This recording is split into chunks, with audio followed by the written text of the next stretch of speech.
Hello,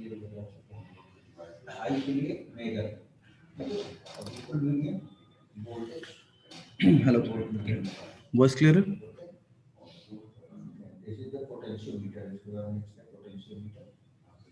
voice clear? जी sir.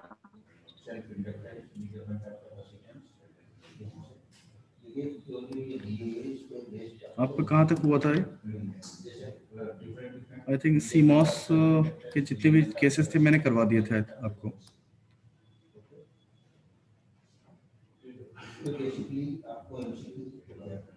ये हो चुका था ना सीमॉस लॉजिक, फिर सीमॉस इन्वर्टर भी हो गया था आई थिंक।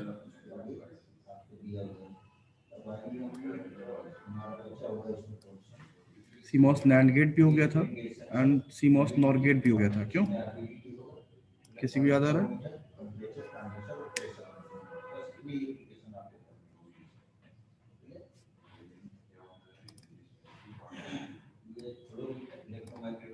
बोलिए। अरे कोई विशेष चीज नहीं पूछ रहा हूँ, बस इतना पूछ रहा हूँ कि ये टॉपिक्स कवर हो चुके थे कि नहीं हो चुके थे?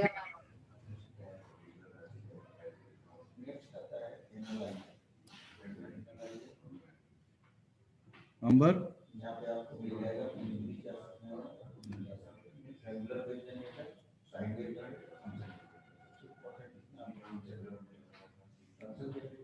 आपको मेरी वॉइस आ रही है कि नहीं आ रही है?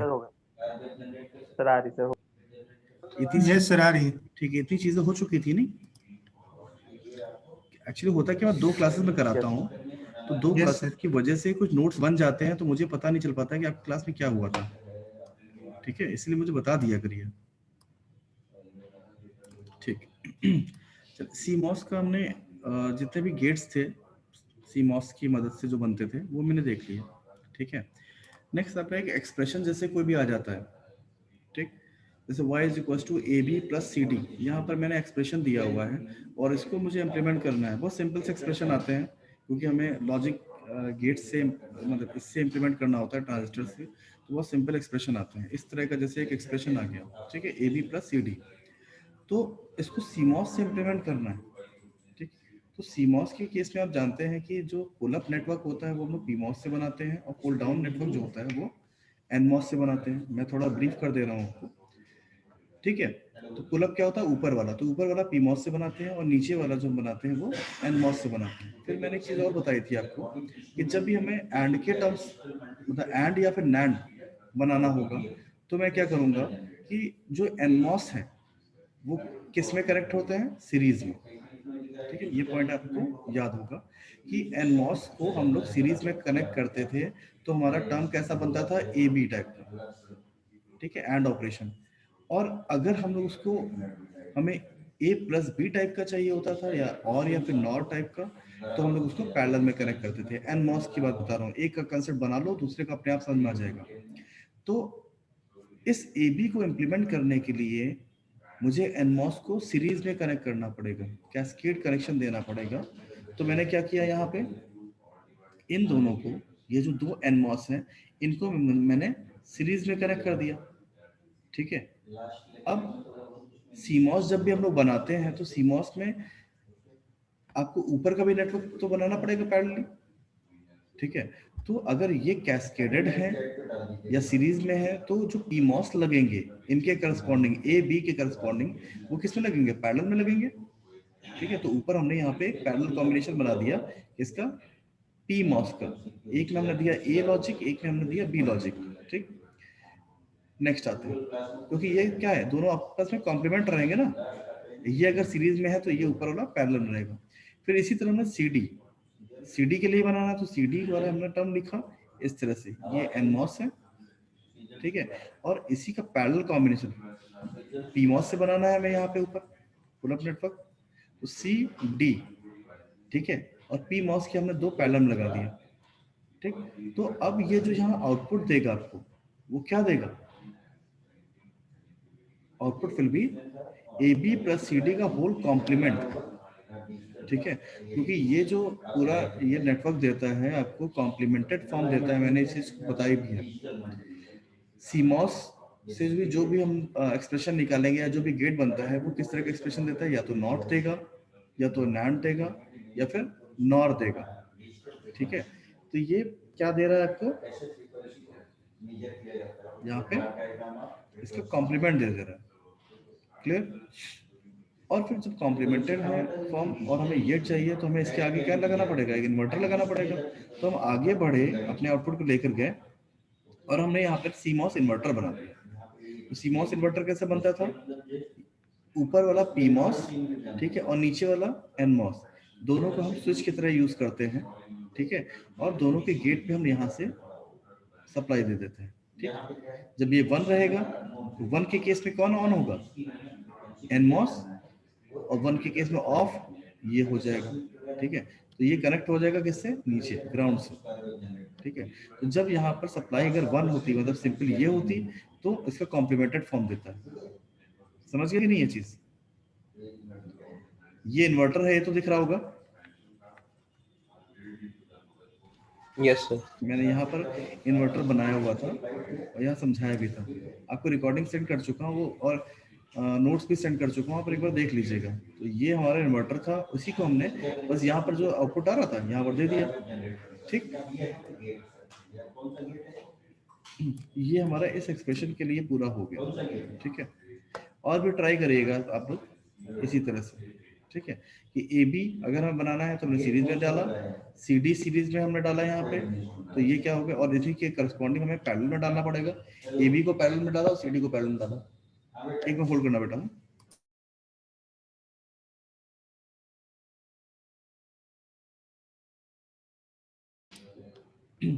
ठीक है, ये चीज समझ आई। और यहाँ पे कॉम्प्लीमेंटेड फॉर्म होती है, तो आगे जब बढ़ाएंगे हम इसको इन्वर्टर से पास करना पड़ेगा, तो अब हमें A B plus C D मिल जाएगा। ठीक, तो ये हो गया। चलिए नेक्स्ट हम पढ़ते हैं ट्रांसमिशन गेट। तो ट्रांसमिशन गेट बेसिकली बहुत बड़ी चीज नहीं है। ट्रांसमिशन का मतलब है कि कोई भी जो भी इनपुट है उसको ट्रांसमिट कर देना, आउटपुट तक पहुंचा देना। इसको हम लोग बफर गेट भी बोलते हैं। ठीक है, ध्यान से सुनिएगा, इसको हम लोग बफर गेट भी बोलते हैं, और ये भी क्या है, सीमॉस की ही एप्लीकेशन है। ठीक है, अब देखिए बनता कैसे है। ऊपर हमने क्या लगाया, ऊपर क्या कनेक्ट किया, पीमॉस। ठीक, और नीचे एनमॉस। ऊपर पुल अप है, नीचे पुल डाउन है। यहाँ पर एक चीज रह गई।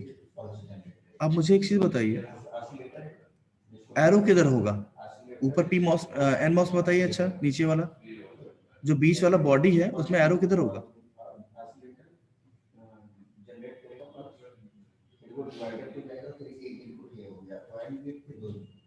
क्यों बच्चों?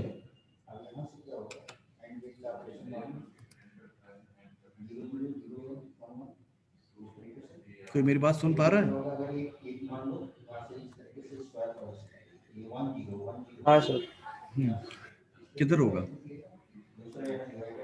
समझ गया मैं? ये इधर होगा।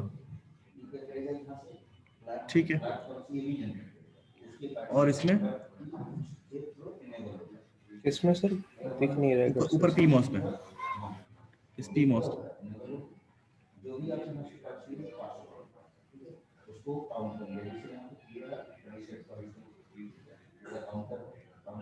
ये। ठीक है, ठीक है ना भाई, सिंपल सी बात देखो, सोर्स ये अगर एन मॉस है तो अगर ये समझ में नहीं आ रहा है तो देखिए सोर्स पे करंट जाती है ना बाहर। ठीक है, यहाँ डी से सोर्स पे करंट बाहर निकलती है, तो इसका एरो उधर है तो इसका एरो इस तरफ हो जाएगा। ठीक है, और ऊपर वाले में क्या होगा, ड्रेन पर करंट आती है। ठीक है, ये इस डायरेक्शन रहेगा, तो इसमें ये इस ऑपोजिट डायरेक्शन हो गया। ठीक, फिलहाल ऊपर पीमॉस कनेक्शन है, नीचे एनमॉस कनेक्शन है। मैंने ड्रेन टू ड्रेन कनेक्ट कर दिया, सोर्स टू सोर्स कनेक्ट कर दिया। ठीक है, यहाँ पे मैंने ग्राउंड कर दिया इसको, बॉडी को। इसमें बॉडी को हम लोग क्या करते हैं, वीडीडी से कनेक्ट करते हैं।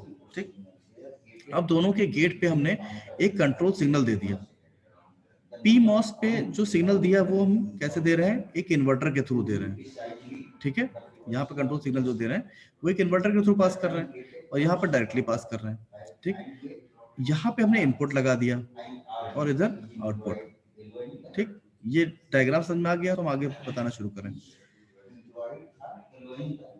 तो फर्स्ट क्या है, अगर हम कंट्रोल का पहला केस लेते हैं जिसमें हम कंट्रोल को 1 देते हैं। 1 के केस में क्या हुआ, मैं यहाँ समझा देता हूँ। अगर मैंने यहाँ 1 दिया तो ऊपर यहाँ 1 गया और इधर 0 चला जाएगा और यहाँ पे 1 चला जाएगा, ठीक है। तो गेट पे देखिए नीचे वाला जो एनमॉस की गेट पे आपको हाई वोल्टेज मिल रहा है, तो ये ऑन हो जाएगा कि नहीं हो जाएगा, ठीक। VGN मतलब गेट वोल्टेज एट एनमॉस कितना है, हाई है, हाई है। और ऊपर क्या हो जाएगा, ये लो वोल्टेज देगा पीमॉस को की गेट पे, तो एनमॉस हमारा ऑन हो जाएगा, ठीक है, क्योंकि इस पे गेट पे हाई वोल्टेज मिल रहा है। और पीमॉस की रिक्वायरमेंट क्या होती है, गेट पे लो वोल्टेज की, तो यहाँ लो वोल्टेज मिल रहा है तो दोनों ही ऑन हो जाएगा कि नहीं हो जाएंगे, ठीक। Yes, sir. अब दोनों ही ऑन हो गए, दोनों का ऑन होने का मतलब ये शॉर्ट सर्किट हो गया, ठीक है, ये भी शॉर्ट सर्किट हो गया, ठीक। तो ये जो इनपुट को एक रास्ता मिल जाता है इधर आउटपुट तक जाने का, दोनों से किसी भी पाथ से जा सकता है, ठीक है। तो output will be equals to input in this case. जब हमारा कंट्रोल सिग्नल हमने 1 दिया है तो आउटपुट पे क्या आ जाएगा, इनपुट आ जाएगा, जो भी इनपुट पे है वो आउटपुट पे आपको रिफ्लेक्ट होगा, ठीक है। तो इस केस में हम क्या करते हैं, ये बफर की तरह काम करता है कि नहीं, ये ट्रांसमिट हो गया, हम ये कह सकते हैं कि इनपुट हमारा ट्रांसमिट हो गया आउटपुट तक, ठीक। फिर नेक्स्ट केस है हमारा कंट्रोल इज इक्वल टू 0 कर देते हैं। तो 0 के केस में, 0 के केस में ऊपर जा, यहाँ पर 0 आ रहा है तो यहाँ 1 हो जाएगा और यहाँ पर 0। तो एन मॉस पे आपको लो सप्लाई मिल रही है जिसकी वजह से ये ऑफ हो जाएगा। पी मॉस में ये हाई सप्लाई मिल रही है गेट पे, इसकी वजह से ये ऑफ हो जाएगा। ये दोनों ऑफ हो गए तो ये क्या हो जाएगा, आपका ओपन सर्किट हो जाएगा कि नहीं। तो output is open circuited in this case, ठीक है। तो आउटपुट पे इनपुट आ नहीं पाएगा, तो हम इस वाली चीज को यूज नहीं करते हैं। कंट्रोल हमारा 0 नहीं होना चाहिए। अगर हमें ट्रांसमिशन गेट की तरह इसको यूज करना है तो कंट्रोल को 1 रखना पड़ेगा, ठीक है। फिर यहाँ पे लिखा हुआ है it is digitally controlled CMOS switch in which if control input is high the input gets connected to the output, but if control is low the output remains open circuited। यही चीज मैंने बताई है अभी, ठीक है।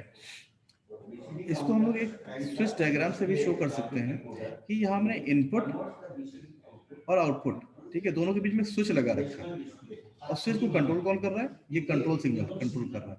अगर ये 1 होता है तो ये क्या करेगा, इनपुट से कनेक्ट हो जाएगा और 0 होगा तो ये ओपन सर्किट रहेगा। ऐसा हम लोग देख सकते हैं कि नहीं इसको, यस सर, ठीक। ये चीज समझ में आ गई बस, इसके अलावा इसमें कुछ नहीं है। ट्रांसमिशन गेट आपका यही है कि सीमॉस की एक एप्लीकेशन है। सीमॉस से हम लोग नैंड इन्वर्टर और साथ में नॉर गेट तो बनाते हैं, साथ में ट्रांसमिशन गेट भी हम लोग बनाते हैं, ठीक है। सीमॉस का आपका फायदा तो आपको पता ही है कि सीमॉस का क्या फायदा होता है।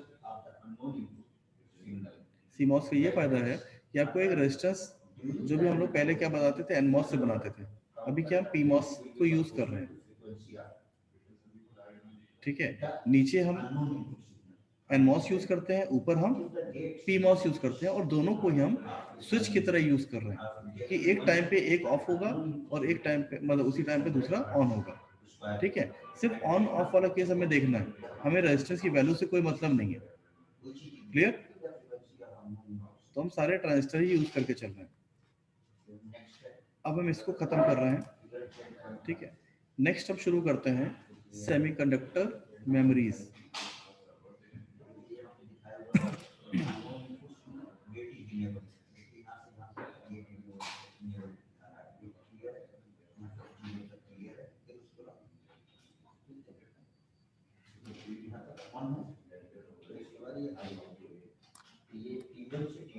ठीक है, 5th यूनिट का आपका नेक्स्ट चैप्टर है semiconductor memories.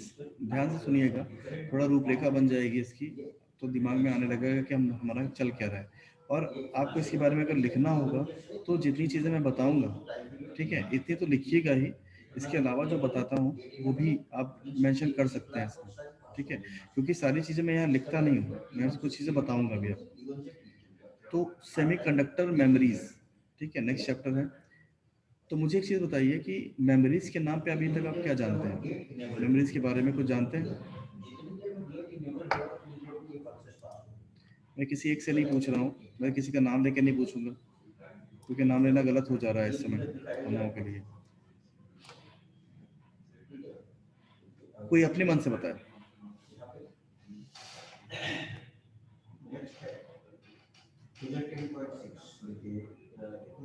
Memory, sir memories में से डेटा स्टोर करते हैं। ठीक है, और आपने अभी तक कुछ और पढ़ा हो मेमोरी के उसकी बारे डिफरेंट में? कैटेगरीज। ठीक है, और अगर हम डीएसडी की बात करें तो आपने डीएसडी में मेमोरीज के बारे में क्या क्या पढ़ा?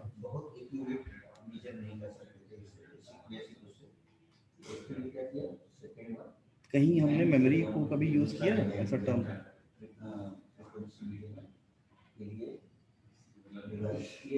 क्यों बच्चों? सर फ्लिप फ्लॉप्स में हम डेटा स्टोर करते हैं तो वो भी एक तरह की मेमोरी है। बिल्कुल सही। तो अभी हमारा मेमोरी का जो कंसेप्ट आया था वो सीक्वेंशियल सर्किट्स में आया था, ठीक है ना। कॉम्बिनेशनल से जब हम लोग सीक्वेंशियल पे स्विच किया था हमने, तब हमारा मेमोरी का कंसेप्ट आया था कि वहाँ हम लोग ये मेमोरी यूज करते हैं। फिर हमने पढ़ा था पहला लैच, ठीक है, फिर फ्लिप फ्लॉप पढ़ा था। तो लैच और फ्लिप फ्लॉप क्या था? 1 बिट स्टोरेज एलिमेंट थे, ठीक है। फिर हमने क्या किया था, इन्हीं का हमने कॉम्बिनेशन बनाना शुरू किया, तो हमें क्या मिला? रजिस्टर, ठीक। और एक बड़ी मेमोरी अगर हम यूज करेंगे तो उसमें रजिस्टर्स के भी कॉम्बिनेशंस होंगे, ठीक है। रजिस्टर क्या करता है? एक वर्ड को स्टोर करके रखेगा, ठीक है। सपोज आपका 5 बिट को स्टोर करके रखना है का एक वर्ड है, तो वो क्या करेगा? 5 फ्लिप फ्लॉप यूज करेगा, क्लियर ना। तो बस एक इमेज बनाने के लिए आपके दिमाग में कि आप लोग पढ़ चुके हो और हम उसी के आगे ही चीजें लेके चल रहे हैं, ठीक है। तो ध्यान उसी को करना कि हम हमारा जो बेसिक एलिमेंट है वो लैच या फिर फ्लिप फ्लॉप होगा, ठीक है। उससे हम लोग जैसा भी वर्ड लेंथ होती है उसके हिसाब से हम रजिस्टर बनाते हैं, ठीक है। तो स्टार्टिंग में हमारा जो मेमोरीज है, जो मेजर डिवाइडेड है वो क्या है? प्रोग्राम मेमोरी और एक डेटा मेमोरी, ठीक है।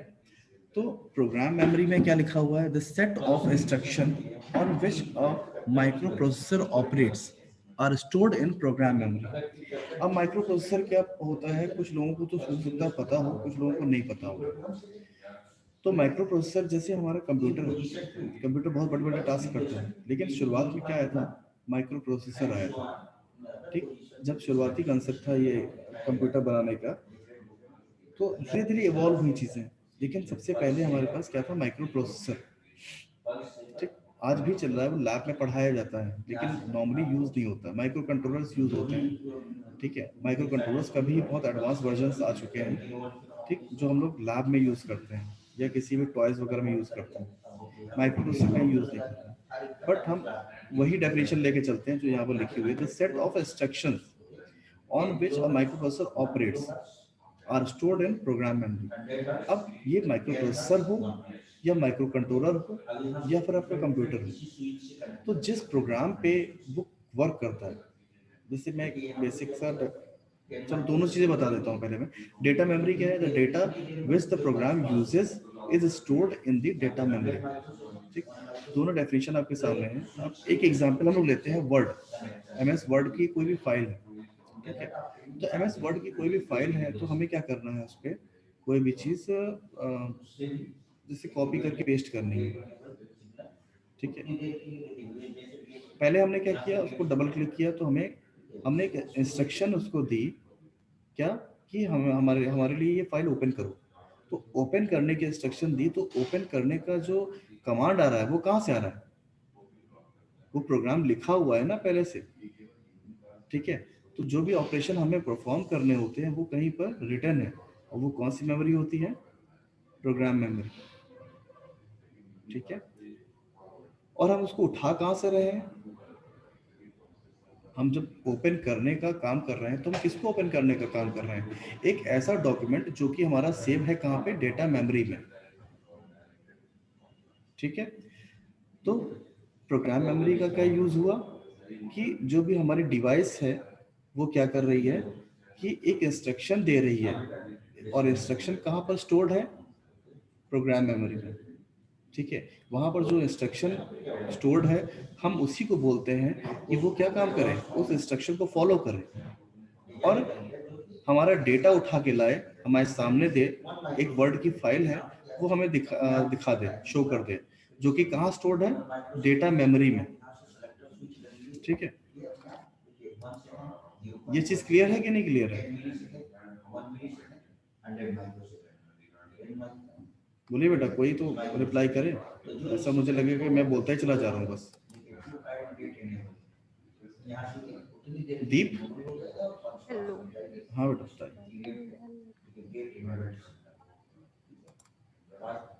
हाँ नहीं, इतनी चीजें यस क्लियर सर, है? क्लियर है सर। आवाज आ रही थी मेरी, आवाज ही नहीं जा रही है सर मेरी। नहीं कोई बात नहीं, अभी आएगी। कोई, देखो मैंने हमेशा बोला है कि कोई एक बच्चा रिस्पॉन्स देता रहे तो ऐसा लगता है कि क्लास एकदम, मुझे ऐसा लगेगा तो क्लास में कोई है। तो सबका तरीका होता है, मेरा भी तरीका ये कि मैं पूछता रहता हूँ, अब मुझे रिप्लाई कर दीजिए बस। एक समझ में आता है नहीं आता है उससे बहुत हमें मतलब नहीं, क्योंकि इतने सारे लोग बैठे हैं, एक का भी रिप्लाई आ जाएगा तो मेरी ये प्रोसेस कंप्लीट हो जाएगी। ठीक है, आ रहा है नहीं आ रहा वो बाद में आप समझते रहिए। ठीक, तो इतनी चीजें आपकी हो गई। प्रोग्राम मेमोरी मैंने बताया, डेटा मेमोरी बताया। अब मेमोरी में हम थोड़ा सा आगे बढ़ते हैं, ऑर्गेनाइजेशन ऑफ मेमोरी। इसमें क्या क्या चीजें होती हैं कि हमने देखो एक चार्ट सा बनाया, एक टेबल बनाई। ठीक, मेमोरी हमारी इसी तरह बनी होती है कि हमारी ये जो है रोज में देखिए आप, ये 1 2 3 4 5 6 7 8 ये लोकेशंस है, क्योंकि कभी भी हमें कोई भी डेटा अगर स्टोर करना है तो हम किसी पर्टिकुलर लोकेशन पे स्टोर करेंगे ना। ठीक है, जैसे कि हम अगर रहते हैं कहीं पे तो हमारा एक एड्रेस होगा। ठीक है, अगर कोई भी लेटर लेकर जाता है या फिर कोई भी पार्सल लेकर जाता है तो वो कहाँ जाएगा? तो एनवलप पे कहीं ना कहीं हमारा एक एड्रेस लिखा होता है जहाँ पर हम स्टोर्ड हैं, हम जहाँ पर रहते हैं। ठीक है, तो वो हमें प्रोवाइड करना ही पड़ेगा, वरना हम ढूंढ ही नहीं पाएंगे। अगर ये हो गया कि हाँ ये सिर्फ नाम ही पड़ा होगा तो हमें कोई ढूंढ सकता है, हमसे मिल सकता है कोई? नहीं। तो हमारे लिए एक एड्रेस देना जरूरी होता है। उसी तरह डेटा को अगर हमें सर्च करना है या डेटा को स्टोर करना है, ठीक है, तो हमारे पास एक एड्रेस होना चाहिए ताकि हम उसी पे हम उसको इंसर्ट कर सकें और वहीं से हम फेच कर सकें। तो ये होती है डेटा की लोकेशंस। ठीक, एड्रेसेस। अब होता है क्या, अब जैसे पहली लोकेशन है, ये फर्स्ट लोकेशन है, तो मैंने देखा है फर्स्ट लोकेशन पे हमारे 5 बिट स्टोर्ड है। इसका मतलब क्या हुआ कि हमारा जो कोड है, हमारा जो वर्ड है, उसकी लेंथ कितनी है? 5 बिट की। जो डेटा है उसकी लेंथ है 5 बिट की, कि 5 बिट का जो हमें रजिस्टर मिला हुआ है हम उसी में स्टोर करके रख सकते हैं। ठीक है, जैसे ऑपरेटिंग सिस्टम होता है ना, ऑपरेटिंग सिस्टम आपका 32 बिट का आता है, 64 बिट का आता है। तो इसका मतलब क्या है कि हमारा जो वर्ड लेंथ है हमारी, हम कितना स्टोर करके रख सकते हैं? जो डेटा वो लेके चलता है वो अगर 64 बिट का है तो उसमें हम लोग 64 बिट का डेटा हम लोग स्टोर करके रख सकते हैं। ठीक है, जैसे आपका अगर ऑपरेटिंग सिस्टम ही 32 बिट का है और हमारी कोई भी ऐप जो होती है वो अगर 64 बिट की है तो क्या वो काम करेगा? क्योंकि इसकी रिक्वायरमेंट ही फुलफिल नहीं होगी। हमारी रिक्वायरमेंट है 64 बिट की उस पर्टिकुलर प्रोग्राम के लिए, और हमारे पास जो अवेलेबिलिटी है डेटा को रखने के लिए वो है 32 बिट। तो क्या काम करेगा? तो इंस्टॉल करते समय ही वो इंस्ट्रक्शन दे देता है आपको कि ये आपका जो भी डेटा है या आपका जो प्रोग्राम है वो 64 बिट का है, आप उसके लिए इसके लिए 32 बिट का यूज करिए, क्योंकि हमारे पास इतनी अवेलेबिलिटी ही नहीं है। समझ के? तो यहाँ पर यह क्या दिखा रहा है कि ये जो स्टोरेज है, स्टोरेज की कैपेसिटी कितनी है? 5 बिट की है, और इसी को बोलते हैं हम एक वर्ड। ठीक है, अब इसके बारे में देखिए, अभी ये जो पर्टिकुलर डायग्राम बना हुआ, जो पर्टिकुलर मेमोरी बनी हुई है, इसका अगर हम साइज की बात करें तो ये क्या है, 8x5 मेमोरी। इसको हम लोग इस तरह लिखते हैं, 8x5 मेमोरी या 8x5 मेमोरी। तो 8 क्या है, 8 एड्रेसेस हैं, और 5 क्या है, पर एड्रेस या पर लोकेशन जो भी डेटा बिट्स है वो, ठीक है। इसको हम क्या बोलते हैं, 5 bit buffer register. 5 bit buffer register, buffer का हमने भी काम बताया। बफर क्या करता है, वो सिर्फ स्टोर करने का काम करता है, ठीक है, कि हमने वहां पर एक डेटा रख दिया और वो एक देने का काम करता है, कि बस हमने उसको स्टोर किया और जब भी आपको चाहिए तो वहां से निकाल लीजिए, ठीक है। तो 5 बिट का क्योंकि यहाँ पर था तो हमने 5 बिट का बफर रजिस्टर ले लिया, ठीक है। और वो जो रजिस्टर है, हमने रजिस्टर 4 तरह के पड़े हुए हैं, जिसमें एक आता है पीपो। पीपो को हमने बफर रजिस्टर भी बताया था आपको, ठीक है, कि या स्टोरेज रजिस्टर बताया था, कि जहां पर हम डेटा को स्टोर कर सकते हैं, वहां से फेच कर सकते हैं। बाकी में क्या था, बाकी में कुछ ना कुछ ऑपरेशंस होते थे। जैसे अगर हम सीपो की बात करें तो सीरियल इन पैरेलल आउट, वहां पर हम लोग सीरियली डेटा को इंसर्ट कर रहे थे, ठीक है। लेकिन हमारे पास कोई भी डेटा मौजूद है, हमने क्या किया, उसको पेस्ट किया। पेस्ट किया तो मतलब क्या है, हम सीरियली तो पेस्ट नहीं कर रहे हैं, हम एक साथ उठा के रख दे रहे हैं किसी भी लोकेशन पे, और एक साथ हम निकाल ले रहे हैं। तो वो कौन सा रजिस्टर करता है, पीपो, ठीक है। तो यहाँ हम लोग पीपो को यूज करते हैं। अब देखिए, n बिट अगर हमारे पास है तो n बिट से कितने कॉम्बिनेशंस बनते हैं, 2 raise to power n combination, या n इनपुट्स है हमारे पास, उससे हमारे 2 raise to power n combinations बन सकते हैं। उसी को हम यूज करके यहाँ पे देखते हैं कि n एड्रेस बिट्स हैं, अगर हमारे पास n एड्रेस बिट्स है या फिर n एड्रेस लाइंस है, ठीक है, तो हर एक लाइन पे एक एक बिट का डेटा होगा, ठीक। तो उससे हम लोग कितने एड्रेसेस बना सकते हैं, 2 raise to power n addresses या फिर 2 raise to power n locations बना सकते हैं, जी सर। ठीक। तो अब यहाँ से हमारा आया कि जनरली हम लोग जो कॉल करते हैं मेमोरी को, जो हम लोग पढ़ते हैं मेमोरी को, तो जनरली हमारा ये फॉर्मेट होता है 2 raise to power n into n memory, या 2 raise to power n cross n memory. जैसे मल्टीप्लेक्सर का था एक, हम लोग यूज करके चलते थे, क्या यूज करके चलते थे, 4x1, 8x1, तो 2 raise to power n cross 1, इस तरह का होता था ना। इसी तरह एनकोडर का भी हम लोग करते थे, एनकोडर का 2 raise to power n cross n, ठीक है। बट यहाँ पर थोड़ा सा ये अलग है कि ये दोनों n अलग अलग है। ये क्या है, एड्रेस लाइंस है, स्मॉल n, उसकी वजह से जो एड्रेस जनरेट हो रहा है वो ये है 2 रेज़ टू पावर n, और ये पर एड्रेस या पर लोकेशन जितने भी बिट्स हम लोग स्टोर कर सकते हैं वो क्या है, कैपिटल N। यहाँ लिखा हुआ है n is address bits and capital N is the number of bits stored at each location। समझ गए? अब आगे जी सर। आगे बढ़ते हैं इसमें। तो data stored at each location वो क्या है, हर एक लोकेशन पे जो हम लोग डेटा स्टोर करते हैं, अभी मैंने बताया ना कि ये क्या है, एक लोकेशन पे जो पूरा डेटा स्टोर हो रहा है उसको बोलते हैं वर्ड, ठीक है। तो जनरली हमारे पास 4 बिट्स से लेके 64 बिट्स का के वर्ड मौजूद होते हैं, ठीक है। हम लोग इस तरह से असाइन कर सकते हैं। तो आपको ये मैं दे ही चुका हूँ कि अगर 32 बिट का ऑपरेटिंग सिस्टम है तो उसकी वर्ड लेंथ कितनी होगी, 32 बिट होगी, ठीक है। 64 की 64 बिट्स होगी, तो इसमें कोई बड़ी चीज नहीं है। अब नॉर्मली क्या होता है कि बाइट, 2 चीज हमारे पास है, बाइट और बिट, दोनों ही 20 से बनी होती हैं, तो अधिकतर जगह कंफ्यूजन हो जाती है। तो बाइट को जब भी कहीं लिखा होगा स्मॉल में, मतलब एब्रिविएटेड फॉर्म में, तो उसको कैपिटल बी लिखा होगा, और बिट जब भी लिखा होगा तो स्मॉल बी लिखा होगा। जैसे MBPS लिखते हैं ना, तो MB कैपिटल B PS लिखा हुआ है तो मतलब मेगा बाइट पर सेकेंड, ठीक। और MBPS स्मॉल अगर b लिखा हुआ है तो मेगा बिट्स पर सेकेंड। तो दोनों में डिफरेंस तो आ ही जाता है, क्योंकि एक बाइट आपका कितने के बराबर है, 8 बिट के बराबर, ठीक है। और निबल कितने के बराबर होता है, 4 बिट के बराबर होता है। क्लियर? Yes sir. ठीक है। अब आता है मेमोरी का स्ट्रक्चर। मेमोरी का स्ट्रक्चर कैसा होता है, ठीक है। तो एक ये सपोज हमने मेमोरी बना दी, एक ब्लॉक बनाया, जिसमें कुछ चीजें हम अभी कुछ लाइंस इंसर्ट करेंगे। तो यहाँ पर हमने कुछ एड्रेस लाइंस बनाई A0 से लेके A4 तक, ठीक है। ये हमारी क्या हो गई, एड्रेस लाइंस हो गई।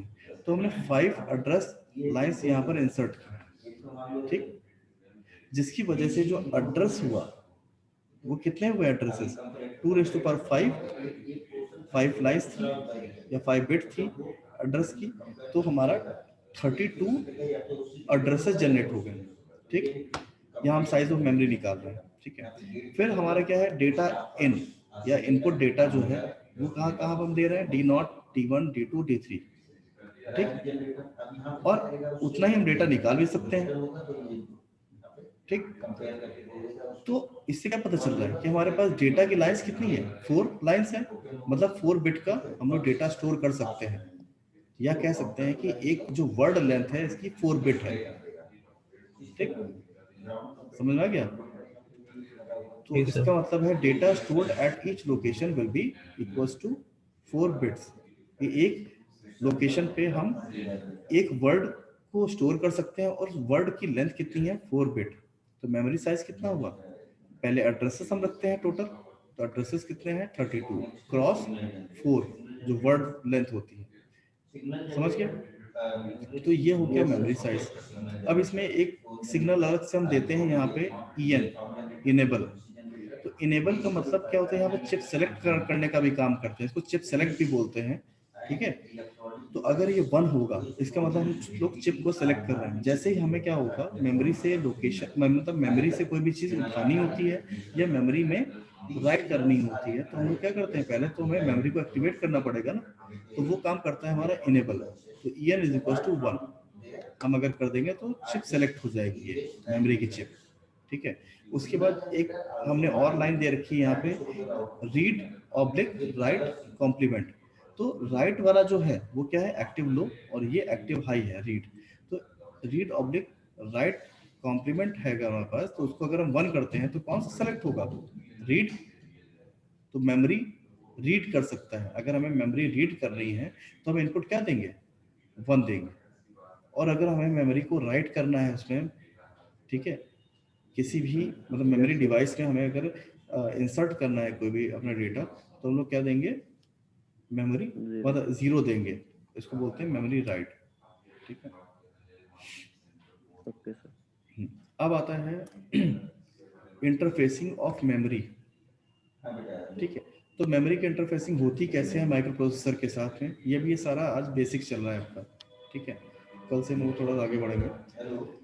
ये हमने बनाया माइक्रो प्रोसेसर, या इसी जगह आपका एक माइक्रो कंट्रोलर हो सकता है या कंप्यूटर हो सकता है, जो भी टास्क परफॉर्म करने का काम करती है, ठीक है, कोई भी। और हमें उसी में मेमोरी की जरूरत भी पड़ती है, क्योंकि मेमोरी हमारा क्या करता है, एक डेटा को स्टोर करने का काम करता है। तो इधर हमने एक मेमोरी की चिप लगा दी, ठीक। फिर हम यहाँ से देखिए ये क्या दे रहे हैं, एक एरो टाइप का हम दे रहे हैं। यहाँ से माइक्रो प्रोसेसर से मैंने पहले भी दिखाया कि यूनिडायरेक्शनल होता है एड्रेस, ठीक है। जो एड्रेस लाइंस होती है वो यूनिडायरेक्शनल होती है, वो हमेशा कहाँ से होंगी, माइक्रो प्रोसेसर टू मेमोरी, ठीक है। क्योंकि एड्रेस हमें कौन बताता है, मेमोरी को कौन बताएगा, ये माइक्रो प्रोसेसर, ठीक। लेकिन डेटा क्या होता है, डेटा होता है बाई डायरेक्शनल। तो बाई डायरेक्शनल मतलब हम डेटा ले भी सकते हैं और डेटा